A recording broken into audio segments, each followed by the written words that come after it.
The sponsored daughter wants to steal my dad working 3 jobs to support my boyfriend, only to find out he hooked up with my wealthy roommate. Who's into that pigsty smell of hers? I much prefer you. I broke down crying. My dad waved his hand and transferred $3 million to my account. I was stunned. Aren't we pig farmers? My dad smiled faintly. We are, plus 300 other businesses. One just a wall away. My boyfriend was holding my wealthy roommate, whispering sweetly, "Who's into Emily's filthy stench? I much prefer you." Then he kissed her. My roommate Victoria giggled shyly, pretending to resist. "Imagine how devastated Emily would be if she found out," she said. "Who cares about her?" he replied. Fury surged through me as I stood there, having just finished clearing the table, overhearing every word they said. Yes, my family runs a pig farm. We've always been poor. I've known that for a long time. When I got to college, I started dating Nathan. He constantly complained about being broke and said he was too busy with grad school prep to work. No problem, I thought. I'll support him. I worked 3 jobs, clocking out at 10 p.m. every night, so exhausted I could barely stand. And yet, he had been fooling around with my roommate all along. Wanting to have his cake and eat it too? Not on my watch. I ripped off my work apron, grabbed the half-full teapot from the next table, and poured it over their heads. The restaurant fell silent. Victoria looked at her ruined outfit, her makeup dripping, and screamed in frustration, "Emily, have you lost your mind?" I laughed bitterly in rage and splashed the remaining tea on their faces. "Clear your heads," I snapped. Tossing the pot aside, I swung around and slapped Nathan hard across the face. "Guess I was blind to fall for a leech like you. Consider all my years of effort as feeding a stray dog." With that, I turned to leave, but then I paused, glaring back at him. "Every penny I spent on you, I want it back. Don't test me." This time I walked away decisively, but as soon as I stepped out, I started crying and didn't stop until I reached home. Even though my family runs a pig farm, the farm is a good distance from our home. Our house, thanks to my mom's meticulous care, is clean, spacious, and bright, not at all like how Nathan made it sound. It was my poor judgment that led me to waste time and money on a freeloader. My dad, Richard, was sitting in the yard when he saw me come home crying and was visibly shocked. What happened? Who dares to bully my precious daughter? I sobbed as I told him everything. Dad frowned as he listened, muttering regretfully, "Should have told you sooner." He couldn't do much to help, and I didn't want to worry him further. I wiped my tears, went inside, and threw myself into bed. When I woke up, I saw a notification on my phone. Bank transfer $3 million. $3 million? This has to be a joke. I stared at the screen, counting the zeros over and over. I couldn't believe my eyes. I scrambled out of bed and found my dad. "Aren't we pig farmers?" Dad smiled. "We are. But pig farming is just one of our agricultural ventures. We have 300 businesses like this." He held up 3 fingers as I struggled to process the information. 300 businesses. Does that make me a rich heiress? Am I set for life?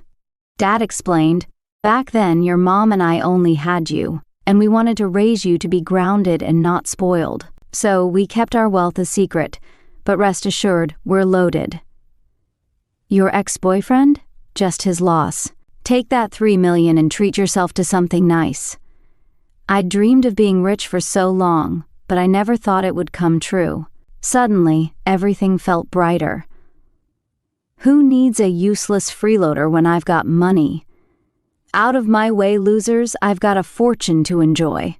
With cash in hand, I headed straight to the biggest mall in town and went straight to the 3rd floor. The 3rd floor was for luxury brands, a place I'd never dared to step foot in before. But today, I could finally shop to my heart's content. And that's when I ran into Nathan and Victoria. 3. What a jinx, can just anyone shop here now? Victoria sneered as she walked up to me, her disdain unmistakable. Do you even have money? Or are you just here to look and not buy? She mocked. Nathan, holding her close, chimed in. She's broke as hell. I was livid. With a cold smile, I retorted, if you knew I was broke, why were you so eager to spend my money? Mooching off someone like it's your calling. Were you a pig in your past life, Nathan? If you don't return every cent I spent on you within 3 days, don't blame me for what happens next. You!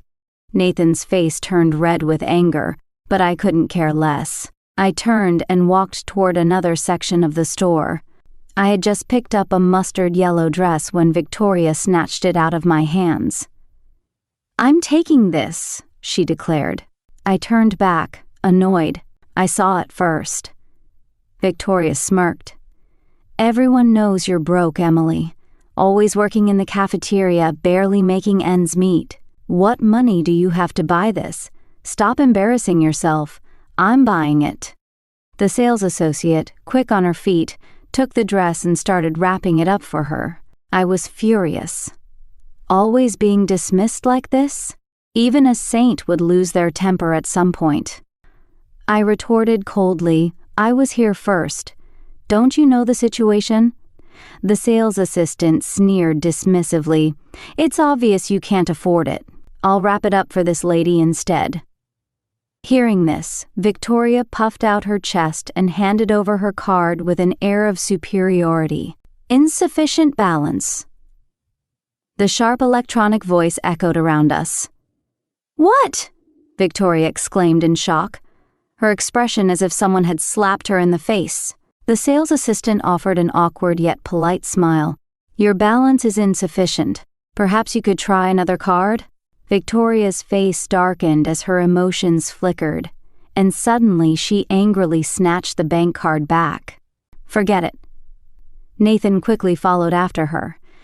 The sales assistant turned eagerly to me. Would you like this item? I can wrap it up for you. I scoffed. Not just this one, I'll take everything else as well. The sales assistant beamed with joy, but I continued. But I want someone else to help me. Hey, miss, you come and wrap these up for me. Her smile froze instantly. The young girl I pointed to hurried over to assist me, arranging to have everything delivered directly to my home. Ignoring the resentful glance from the original sales assistant, I was interrupted by a notification on my phone. Emily, Nathan is accusing you on the school forum of dumping him for being poor. What? I quickly opened the school forum, where the top post was titled in bold, Exposing My Gold-Digging Ex-Girlfriend. I clicked on the post. It was a long-winded essay, thousands of words detailing how Nathan claimed I had abandoned him during his rough times after he had stayed loyal to me, only for me to leave him for a wealthy man. Victoria was the first to comment, claiming that as my roommate, she couldn't stand by and watch anymore. She accused me of constantly forcing Nathan to buy me expensive gifts, and of pressuring him to work 3 jobs to support me. I couldn't help but laugh out of pure anger. With her chiming in, the comments piled up quickly, dozens upon dozens of them, all discussing me and Nathan. Most were attacking me. Unbelievable. Nathan's so handsome and she still dumped him. Someone should tell Nathan to get tested. Who knows who Emily's been hooking up with behind his back? Becoming a sugar baby in college? Absolutely shameless. The comments were unbearable. Furious, I shut off my phone. All right, if that's how they want to play it. Does Nathan think I've forgotten the evidence I have of him cheating? I've been living frugally since childhood, and it's made me meticulous about keeping records, a habit that's finally proving useful. I rushed home and compiled everything. The flirty messages I'd found on Nathan's phone, the proof of my financial support for him, and every transaction I'd ever made on his behalf. I turned it all into a PowerPoint presentation, exported it as a PDF, and sent it to Nathan and Victoria's academic advisors. Then I posted it under Nathan's forum thread. Nathan and Victoria were always bragging about their plans to get into graduate school. Let's see how that works out for them now. When I returned to the dorm, Victoria was showing off a new handbag. My dad spent a fortune on this for me. He said as long as his daughter is happy, it doesn't matter how much it costs. A roommate, clearly eager to flatter her, chimed in, "Victoria, your family is so well off, and your dad spoils you. I'm so jealous." Victoria basked in the compliments, her earlier humiliation at the store completely erased. Another roommate, who was closer to me, glanced at me with concern. Victoria turned her smug gaze toward me. "You still have the guts to show up here? The whole school knows about you now. The advisor will definitely be calling for you any minute." I smirked, a mocking smile tugging at the corners of my lips. "We'll see who gets called in first." Victoria sneered. "You must be delusional. You're going to be in so much trouble today." Just as she finished speaking, the class president walked in. "Victoria, the advisor wants to see you." "What? Shouldn't they be calling for Emily?" The class president gave her a disdainful look. "How would I know? Ask the advisor yourself." Victoria finally sensed that something was off. Suspicious, she left the dorm room. Not long after, she stormed back in, furious, and swept everything off my desk onto the floor.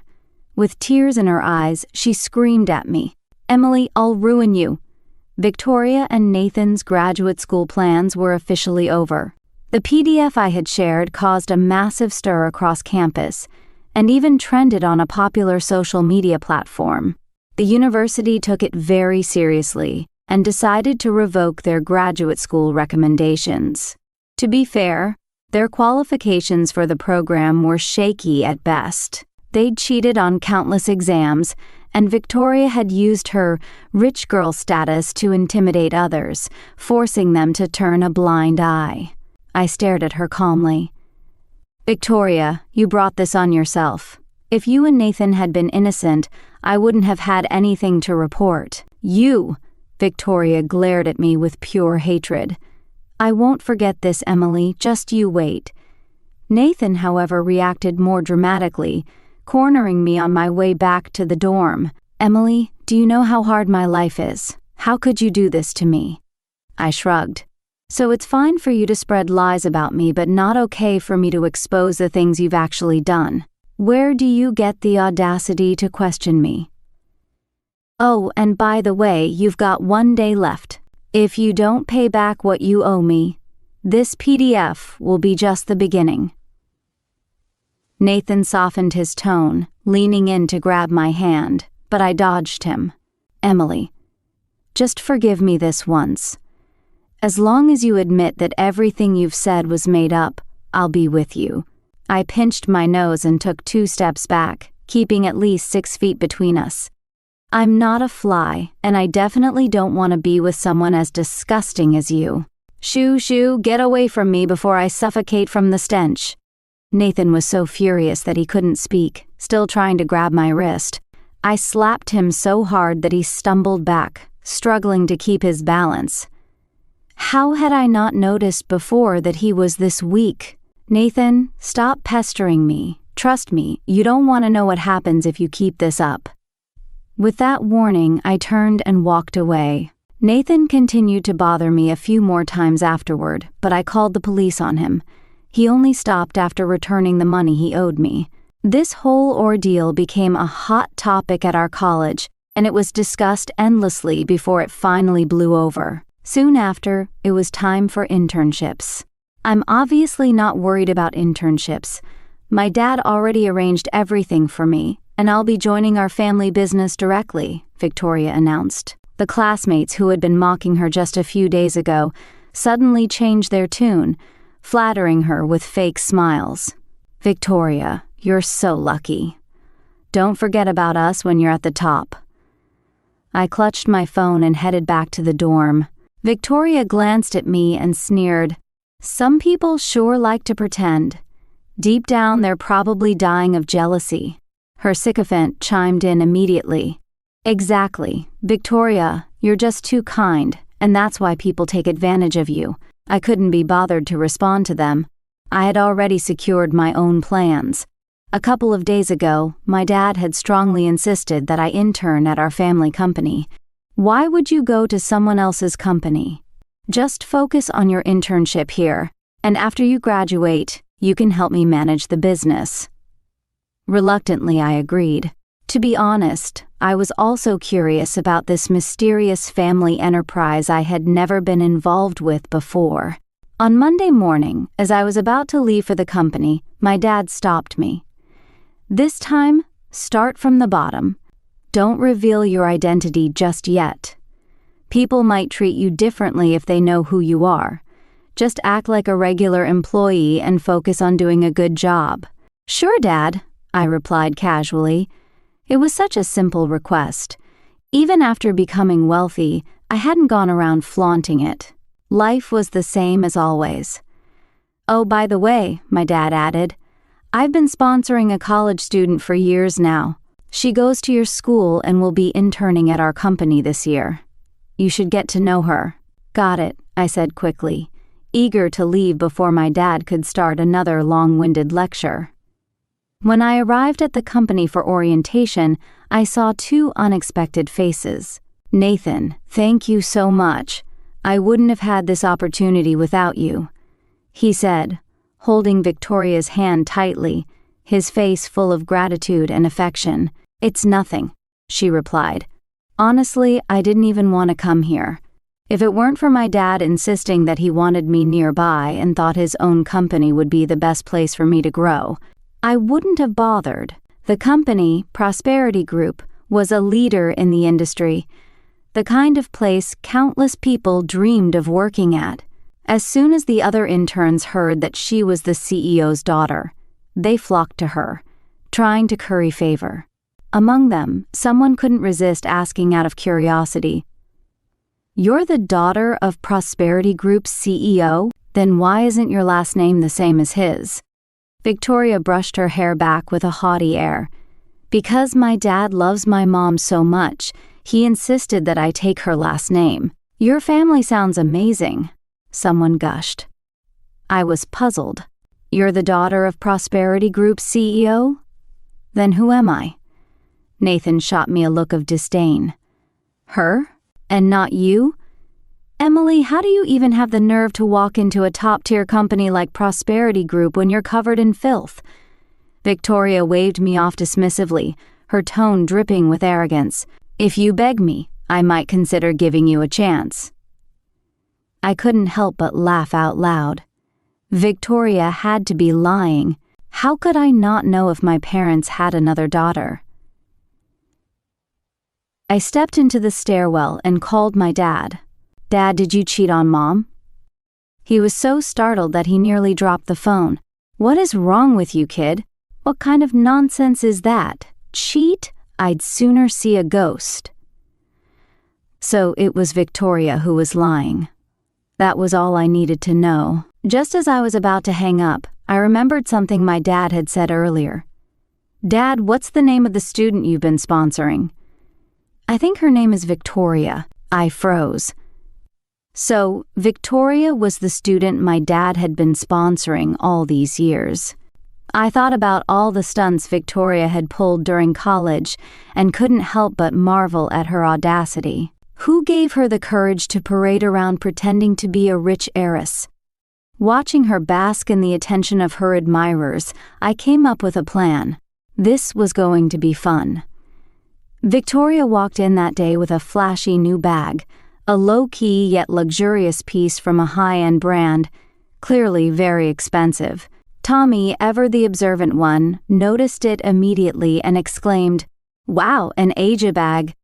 I've never even dared to step inside their store. Victoria sighed dramatically, feigning annoyance. I told my dad not to buy me any more bags. The ones at home are practically piling up, but he just had to get me a new one. I prefer carrying simpler bags, like Prada or Givenchy. "Is this what you call ordinary?" Tommy forced a stiff smile and sensibly returned to his seat. Victoria looked rather smug. This is the bare minimum. I've never carried a bag worth less than $3,000. I tried hard to suppress my laughter, but a snicker finally escaped. As the only one aware of the true story behind this ostentatious display, it was genuinely difficult to hold back. Victoria caught my laugh and casually asked, "Emily, how much is your bag worth?" I was speechless. Flaunting openly, subtly boasting, wasn't the whole point to prove she was wealthier than me? Fine, I'll play along. $9.99, including free shipping. Satisfied? Let's see who ends up embarrassed when the truth comes out. Ah, such a bag. The manager walked in, cutting off Victoria's train of thought. The presentation meeting for the proposals is about to begin. Interns, get ready. Last week, the manager had announced that everyone should prepare a proposal to compete for the team leader position. I was fairly confident about this.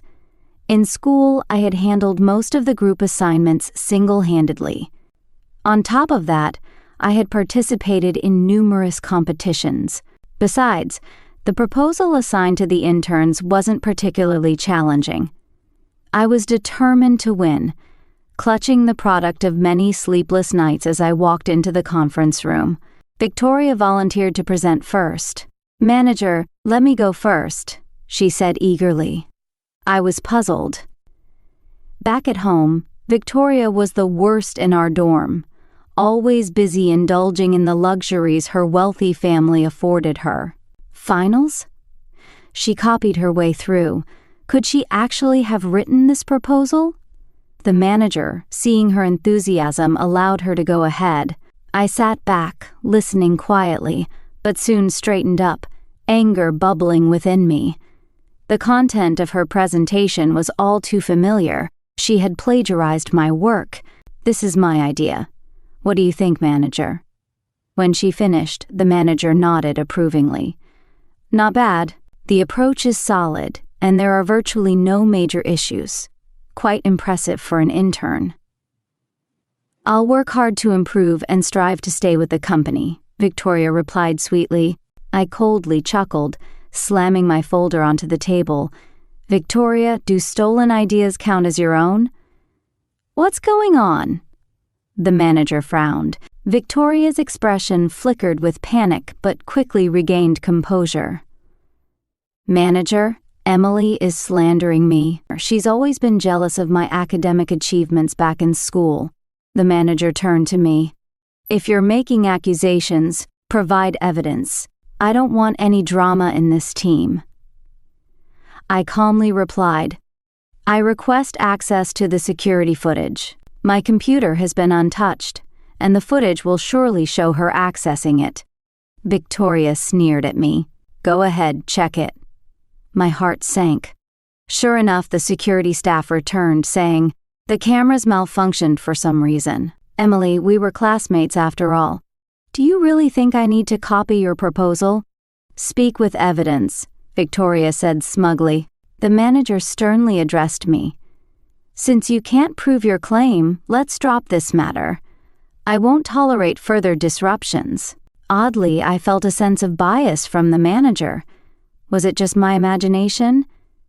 Who says there's no evidence? I retorted, glaring at Victoria with a mocking smile. Does my incomplete draft make you this proud? Without another word, I walked to the front and opened my version of the proposal. Victoria had indeed copied my work, but she hadn't copied everything. Last night, I had reviewed my draft and made several corrections. Victoria, with her limited skills, couldn't have spotted those errors. You didn't look closely, did you? While this proposal appears decent, the data it uses is outdated by several years. If implemented, it would cause significant issues. Tell me, Victoria, if you didn't plagiarize, how do you explain this mistake? Victoria stammered, speechless. Turning to the manager, I spoke sincerely. Manager, even without the footage, I believe you understand the situation by now. If such behavior is tolerated, what kind of atmosphere will our team have? The manager seemed to be deep in thought as I walked out of the room. Tommy approached me with sympathy. What a shame. If it weren't for the fact that she's the CEO's daughter, you'd definitely have been chosen as the team leader. Leaning in closer, she whispered, "Word has it that the decision was made long ago. The team leader position was always meant for Victoria. Makes sense, though. If I were the manager, I'd favor the CEO's daughter, too." I chuckled to myself. Favoring her would have been understandable, but Victoria? Really? The manager, perhaps sensing my dissatisfaction, called me in for a private talk, subtly warning me in a sugar-coated manner. "You should work closely with the team leader." "Victoria? Her?" I smiled and replied, "Of course, I'll do my best to assist. Next week, there's a project that requires a proposal. Your intern team will be responsible for drafting it. If successful, our department will take over the project." "All right," Victoria said confidently as she accepted the task.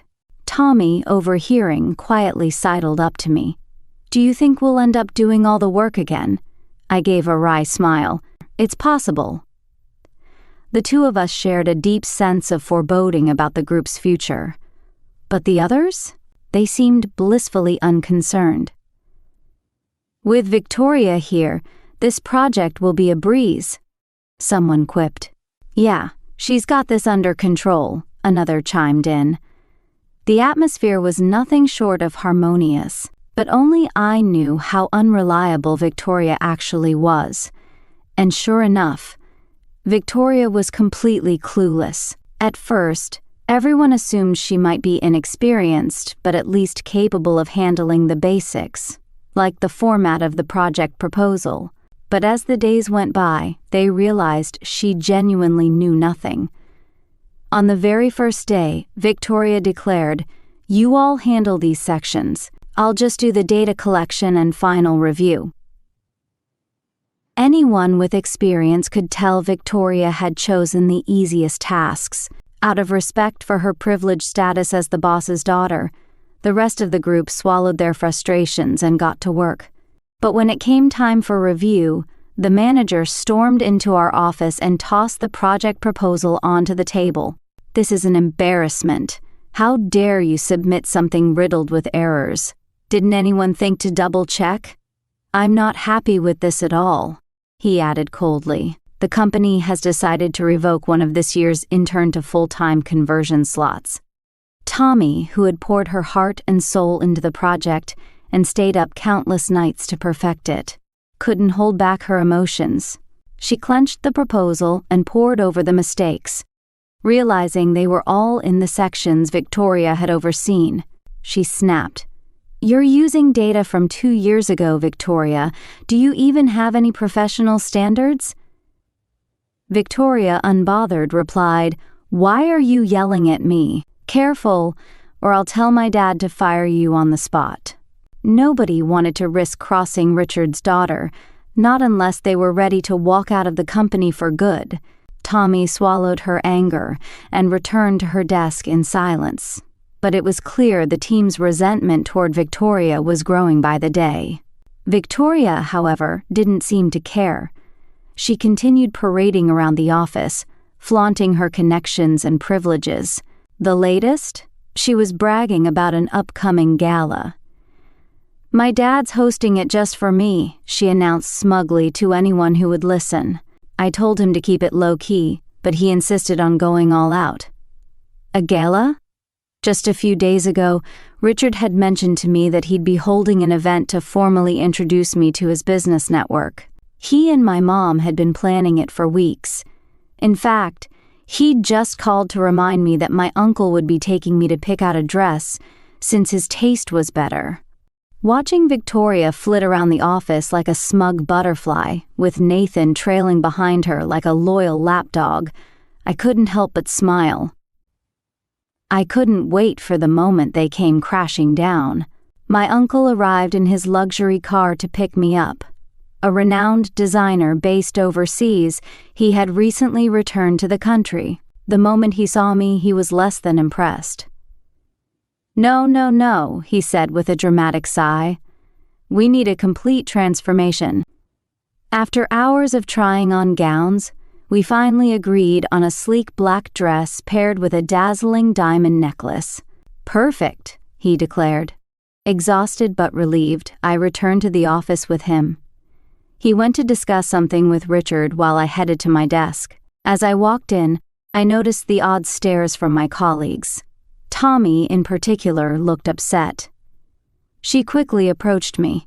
"Victoria's been trash-talking you in the break room," she whispered. Following the murmurs, I found Victoria chatting with a group of women. "I'm just saying," she sneered.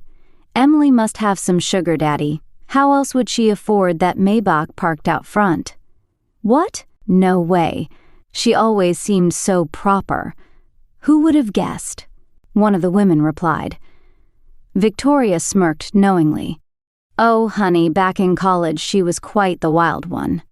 I pushed the door open, startling everyone inside. "Don't you know how to knock?" Victoria shrieked, but her voice faltered when she saw me. "Who's the wild one, Victoria? Be careful not to bite off more than you can chew. Lies have a way of catching up with people." Victoria stammered. What lies? I never said anything." I scanned the room. "I suggest everyone use their brains and not take everything at face value. And as for you, Victoria, don't forget to take off your mask before it becomes permanent." That evening, the gala was as grand as expected, held at one of the city's most prestigious hotels. I arrived later than most, but the first people I spotted were Victoria and Nathan. Victoria was dressed like a gaudy peacock, her cheap accessories clashing with the elegance of the event. Well, look who decided to show up," Victoria sneered. "How did you get in?" "Did your sugar daddy bring you?" Nathan chimed in, eager to please. "Emily could never compare to you, Victoria. You're the future heir to the Fenway Corporation." Victoria puffed up with pride. "See this? This whole gala is for me. My dad planned it just because I asked. If I were you, I'd leave now before I embarrass you in front of everyone." I ignored her, which only made her angrier. She snapped her fingers and beckoned a waiter over. "She snuck in without an invitation. Get her out of here immediately." The waiter politely asked me, "Miss, do you have an invitation? An invitation for my own family's banquet?" I shrugged nonchalantly. "Nope. Apologies." After saying that, the waiter was about to escort me out when a voice stopped him in his tracks. My dad descended the staircase, his gaze landing in my direction.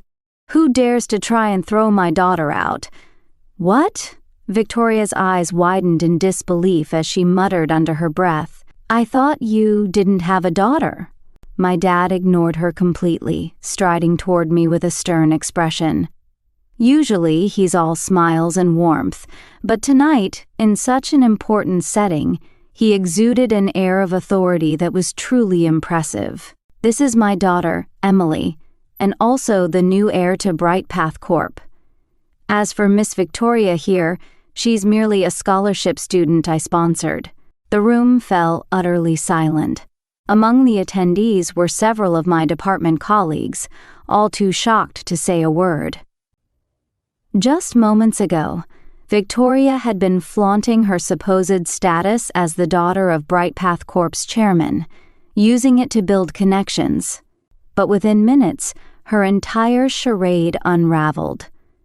People began whispering among themselves, their eyes darting toward Victoria. Under the weight of those stares, she faltered, looking at me with disbelief. "Emily, you've been hiding this all along. I never thought the truly cunning one was you." Hearing this, my dad's expression darkened as he said firmly, "Watch your words. I've supported you for years, yet you've been causing trouble at school and bullying my daughter. How can you face your parents back in your small town? And now you dare to call my daughter devious? If anyone's devious, it's you." Yes, I had told my dad everything. He was shocked and furious when he learned how she'd tormented me, but decided to follow my suggestion for a decisive response. Victoria's face turned pale as she trembled, trying to form a response, but my dad cut her off. "Given your actions, you no longer meet the criteria for our scholarship. It's cancelled, as is your internship. I hope you'll reflect on your behavior." Hearing this, Victoria broke down. Her eyes reddened as she rushed up to my dad, pleading, "It's not like that. Please, I beg you, don't cancel the scholarship." Seeing no reaction from my dad, she turned to me, venom in her voice, screaming, "Emily, are you satisfied now? You've been laughing at me this whole time, haven't you? How could you be so heartless?" I shrugged. "Victoria, every bit of this conflict was started by you. If you've ended up here today, you have no one to blame but yourself." Victoria's face twisted in fury as security escorted her out. Nathan, standing nearby with a conflicted expression, didn't wait for anyone to prompt him. He slunk out after her, tail between his legs. After holding it in for so long, I finally felt a wave of satisfaction. It was incredible. But I soon realized the drama wasn't over. A classmate tipped me off, so I logged onto the school forum. The pinned post had been replaced by a new one. "The year I was deceived." It was from Nathan. In the post, he detailed how Victoria had tricked him, leading to him losing his girlfriend. He exposed all of Victoria's lies about being wealthy, writing with anger and resentment. Given Nathan's personality, I wasn't surprised he'd pull a move like this. Victoria, of course, wasn't one to back down. She jumped into the comments section and started a full-blown argument with him. "You didn't hesitate to spend my money, did you? What now? Pretending you don't know me? Nathan, you're such a scumbag." Nathan shot back, "And you're just a scholarship student. How dare you compare yourself to a real heiress? It's laughable. The fact that I ever dated you disgusts me." "Oh, like you're any better? You were dating Emily and still came after me. Conveniently forgot about that, didn't you?" Clearly unsatisfied, Victoria compiled all her evidence and started a new thread, airing even more drama. It was a spectacle. Even I couldn't stop myself from reading it with fascination. The two of them kept taking turns posting, creating a full-blown online drama that drew in countless students eager to watch the chaos unfold. Eventually, the school administration stepped in, forcing both of them to apologize publicly on the forum and handing them severe disciplinary actions.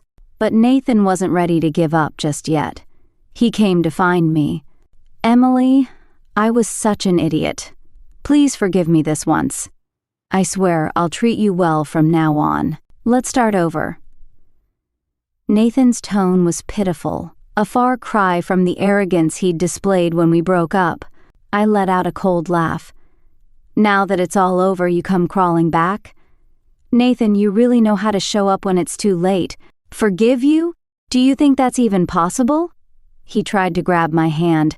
"Emily, don't you remember how much we loved each other? Don't you want to give us another chance?" I yanked my hand back forcefully. "No, I don't. Get lost." As I walked away, Nathan shouted bitterly after me, "You'll regret this." But the drama wasn't confined to just my personal life. At the company, Victoria was causing a scene at the entrance. "I need to see your chairman." Spotting me, she rushed over and grabbed my arm desperately. "Emily, I was wrong to treat you badly before. I'm in dire need of money. Please, ask Mr. Richard to sponsor me again. Please." Seeing her humbled and pleading, I couldn't help but feel a pang of pity. "Victoria, you're responsible for the mess you're in today. Security, escort her out." Richard knew Victoria had come to stir up trouble again, so he handed me a credit card without hesitation. "Take a break from work for now. You've had to deal with such a disgusting person. Go and enjoy yourself for a while." Richard looked guilty.